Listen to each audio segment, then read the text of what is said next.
From the heaviest structure ever demolished in Australian history, and a doomed condo complex in Texas that was torn down before it opened, to an amazing aerial view of the old Cowboys Stadium moments before it collapsed, and a team of Chinese demo experts who cut a building perfectly in half. Here are 10 mind-blowing demolitions caught on camera.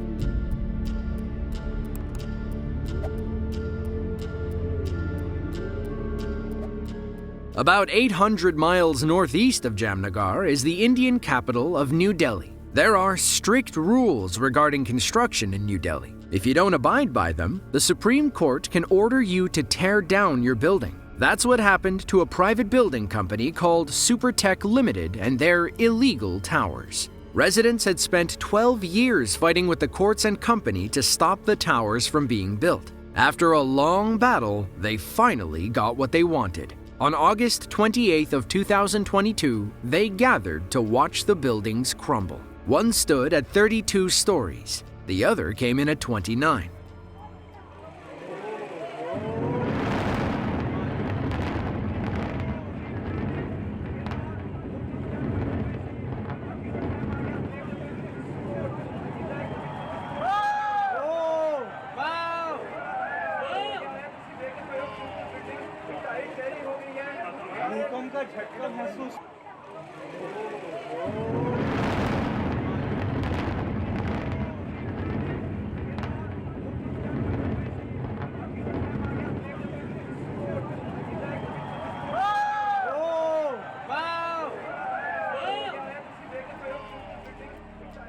Before they fell, these towers were the tallest buildings in India. They were also the most illegal. The Indian Supreme Court ruled that the builder, in collusion with local officials, had broken zoning laws that prevented construction within a certain distance of residential areas. In the end, it cost about $2.25 million to bring them down. Jet Demolition of South Africa drilled thousands of holes into the columns. They packed those holes with over 7,700 pounds of explosives before stepping back and hitting the button. Thankfully, the building was scheduled for demolition long before anyone moved in. They spent the next 3 months clearing 88,000 tons of debris. The moral of the story? Make sure you have permission before building the tallest towers in the country.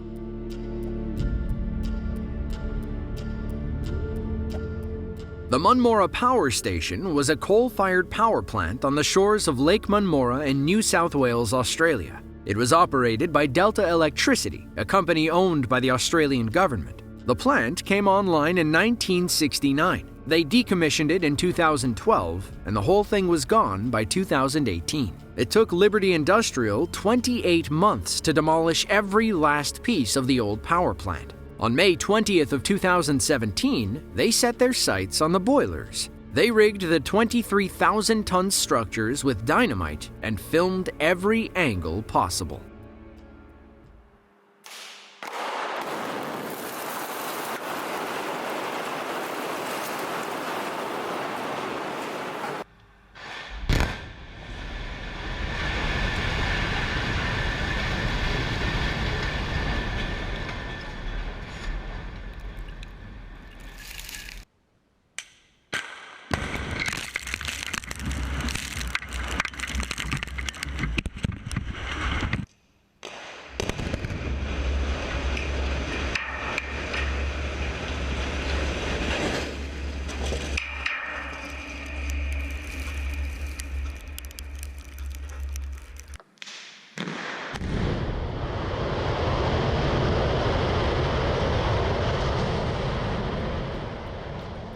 Standing at 60 meters high and weighing 23,000 tons, the boilers were the heaviest structures ever demolished with explosives in Australia. Both were part of the reason why Australia tore the plant down in the first place. By July of 2012, energy demand in the area had fallen. Parts of the boilers and turbines needed about $400 million worth of repairs. It was cheaper to tear it down and plant something new. The station wasn't very environmentally friendly either, releasing 4.24 million tons of greenhouse gases thanks to burning coal. According to Liberty Industrial, 98% of all waste, or about 102,000 tons of material, was recycled after the demolition. It went so well that they earned the Industrial Demolition Award at the 2019 World Demolition Awards. Yes, that's a real thing.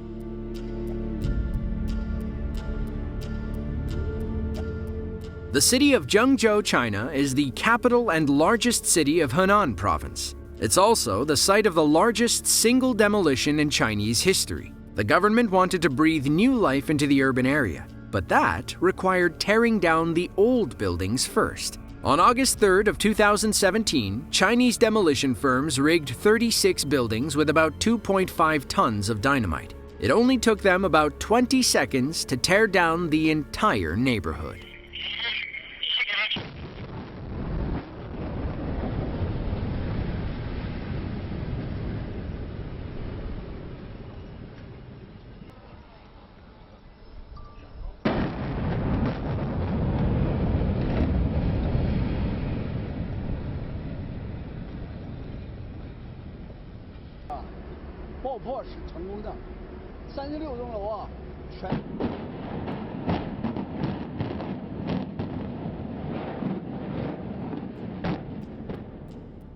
The area used to be called Chen Village, or the village in the city. It was one of the most densely populated areas before Chinese officials decided they wanted to rebrand. Unfortunately, we don't know what happened to the people who used to live in these buildings. There's reporting that these super demo projects don't really compensate the former residents. When the Chinese character for Demolish showed up on his store, one man joked, saying, "I guess we'll just go home to Hubei and grow vegetables."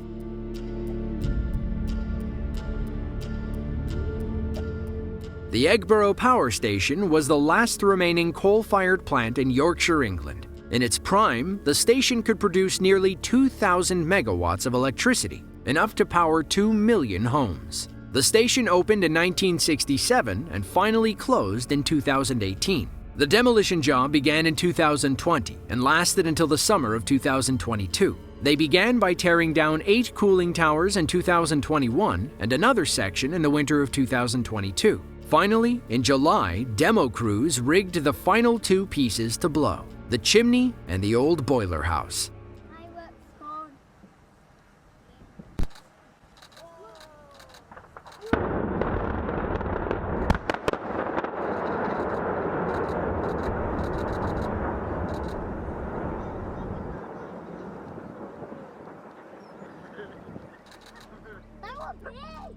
Now let's see that one more time in slow motion.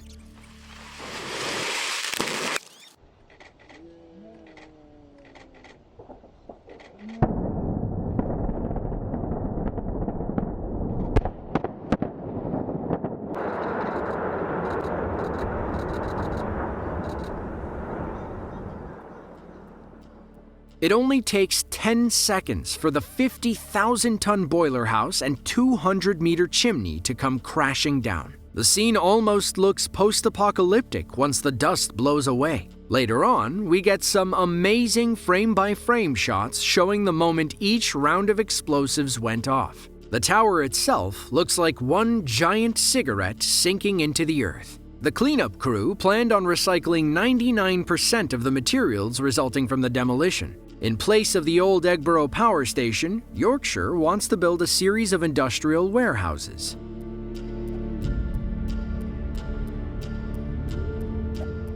In the mid-2000s, Jerry Jones, owner of the Dallas Cowboys, spent about $875 million to build the AT&T Stadium in the heart of Arlington, Texas. However, he still had an old stadium to deal with about 30 minutes away in Irving.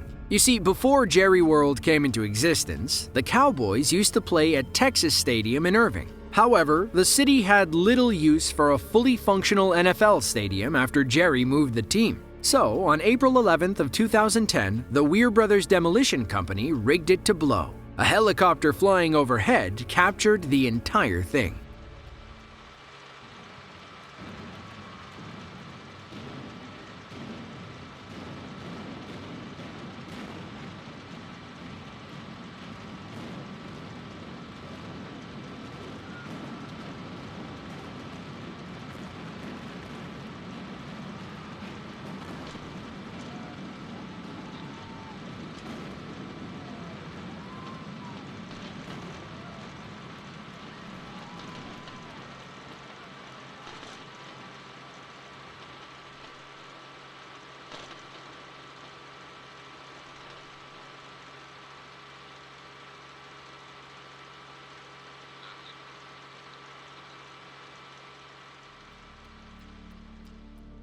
The entire job required 3,000 pounds of explosives. In case you're wondering, Jerry stripped as much memorabilia as possible from the old stadium. That included old seats, star-shaped signs, and pieces of the end zone. The entire demolition was sponsored by Kraft Foods as a marketing ploy for mac and cheese. They called it the Cheddar Explosion. After winning an essay contest, 11-year-old Casey Rogers had the honor of turning the demolition key.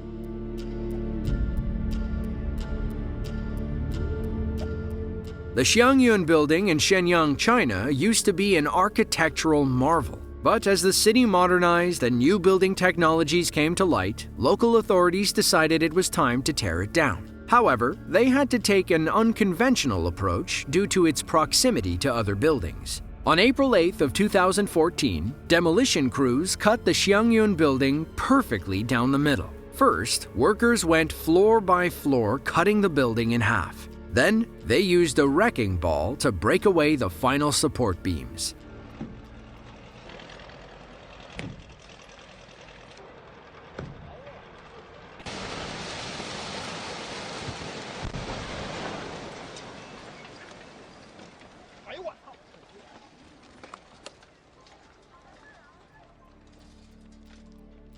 Now that's not something you see every day. If you look closely, you can see a wide crack up the side of the building on the right side of the outdoor stairway. That's where they used precise explosions to cut the building before tearing it down. Now you might be wondering why they only tore down half the building. Well, doing the whole thing at once posed too much risk to the surrounding area. So, this half came down on April 8th, and the other half fell shortly after. Once they cleared the rubble, the city planned on building a commercial complex with an indoor theme park, an entire office block, and a 5-star hotel.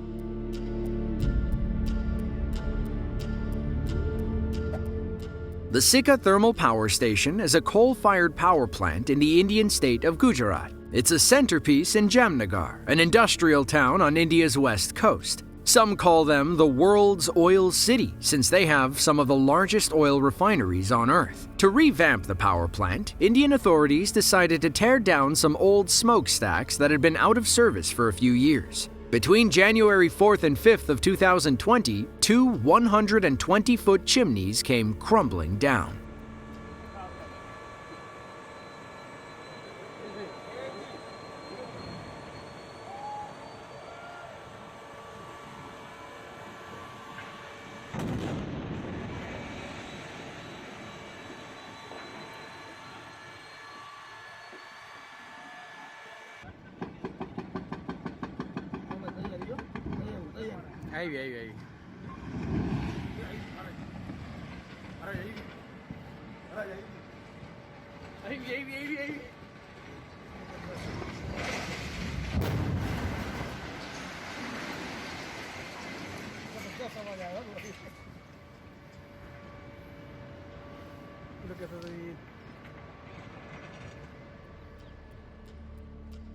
Look at all that dust and debris coming off the fallen chimney. As you can see, they decided to tackle this demolition more like cutting down a tree rather than blowing it sky high. Just listen to the thunderous sound the tower makes when it finally hits the ground. The crew had to wait for the dust to settle before moving in and hauling the chunks away. Though India is among the leading countries in clean energy, they don't plan on retiring any of their old coal plants until 2030.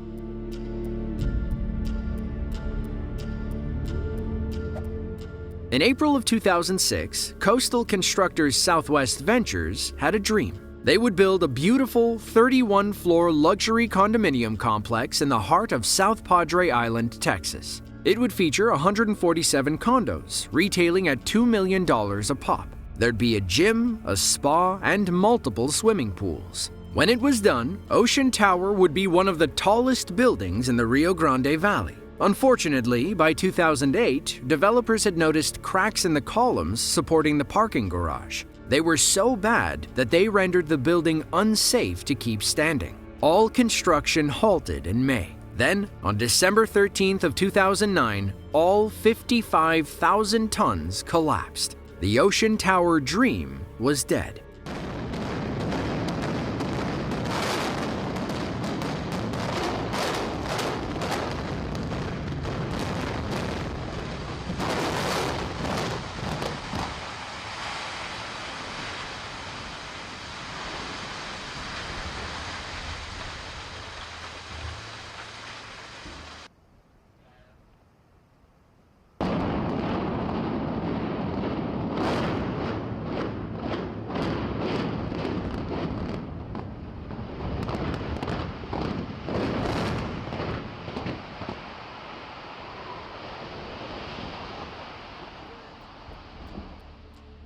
Somebody messed up after the underground parking garage was built. They were supposed to use expandable clay on top of the garage to absorb the building's weight. Instead, they just put the tower on top of the garage. It also didn't help that they built the entire thing on sand. All that weight forced the structure's core to sink nearly 16 inches into the ground. Instead of coming clean, developers told investors that Ocean Tower would emerge stronger and safer than ever. They walked that statement back a few months later once the project was officially doomed.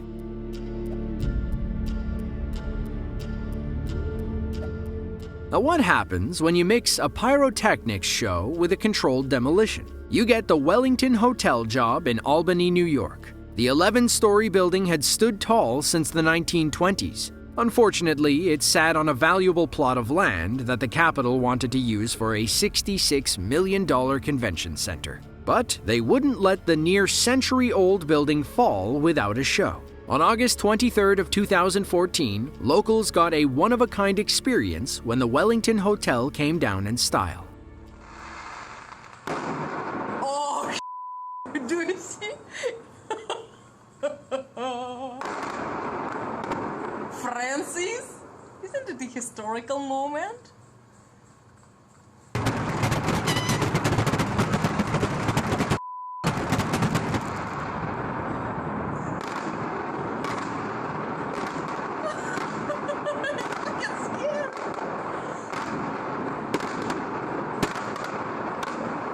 You see that? Feel that? I feel that it's vibrating. Oh my goodness. Oh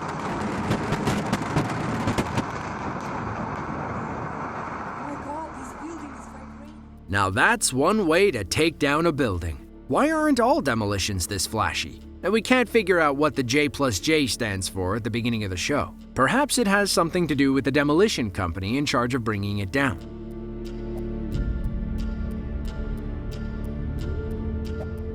August 14th of 2018 is a day that will live in infamy in Genoa, Italy. Torrential rainstorms battered the Ponte Morandi Bridge. Then, without warning, a 690-foot section of concrete suddenly collapsed onto the train tracks below. Unfortunately, 43 people fell with the bridge, making it one of the worst disasters in Italian history. For nearly a year, the ghostly remains of the Ponte Morandi haunted Genoa. It stood as a constant reminder of what happened on that fateful day. On June 28th of 2019, demolition crews arrived to tear down the remains and put the story to rest.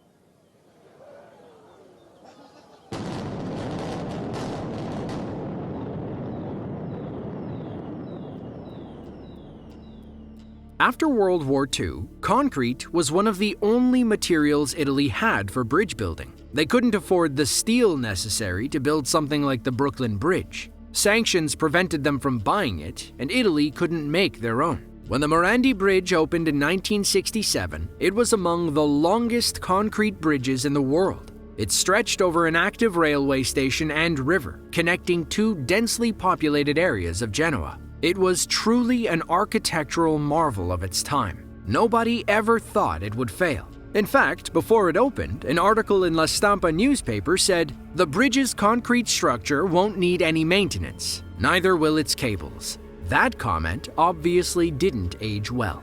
If you enjoyed this video and want to see another one just like it, then be sure to click the link on screen now. As always, thanks for watching, and we'll see you in the next one.